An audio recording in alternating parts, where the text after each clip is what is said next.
This was not an ordinary jungle. This was a land where nature rewrote its own rules, a place where hunters became prey, where power alone was never enough to survive. On this day, three forces stood face to face: the king of the jungle, a mountain of muscle and will, and an ancient monster feared even by the earth itself. The ground began to tremble, trees cracked at their roots. Then, slowly, something massive began to rise. Zalthar, an ancient giant python older than memory.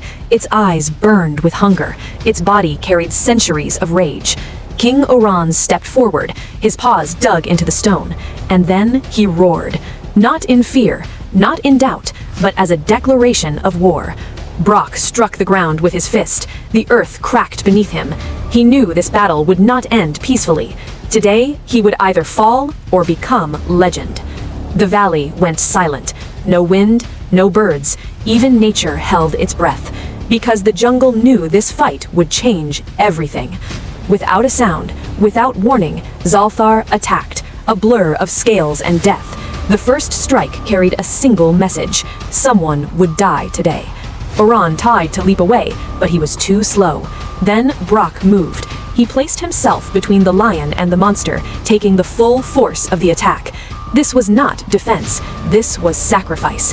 Zalthar wrapped his massive body around Brock.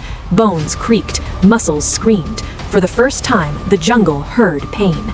Oran's eyes changed. Fear vanished. Only fire remained. He launched himself at the serpent. This was no longer a hunt. This was revenge. Claws tore into ancient scales. Blood spilled onto stone. Zalthar screamed, a sound unheard for centuries.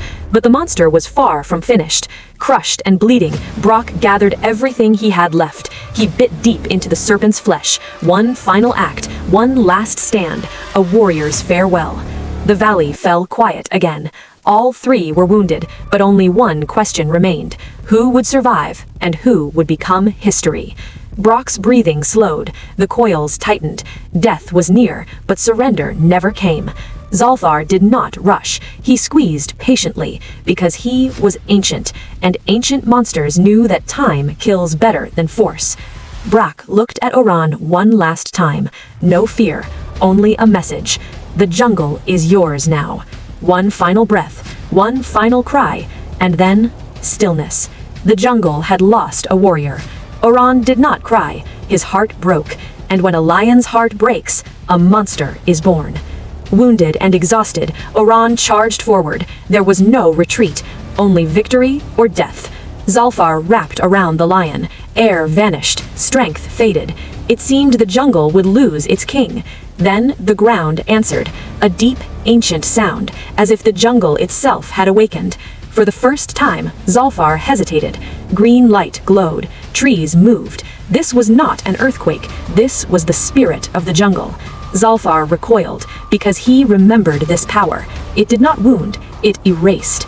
Green light surrounded Oran. His wounds healed, his strength returned. Not because he was king, but because he was a protector. The jungle spoke without words. Zalthar was powerful, but greedy. He did not protect, he only consumed. And that was his weakness. Oran stepped forward calmly. This jungle does not belong to you. Roots erupted from the earth. They bound the serpent completely. Zalthar screamed, but no one feared him anymore. This scream was an ending. When it was over, there was silence. No battle, no roar, only memory. Oran stood beside Brock's body. He bowed his head, because a true king never forgets sacrifice. The sun rose. The jungle breathed again. A new rule was born. Power does not rule. Responsibility does. Not every powerful being is a king. Not every battle is meant to be won. Some wars exist for one reason alone: to remind the world that true strength lies in protection, not destruction.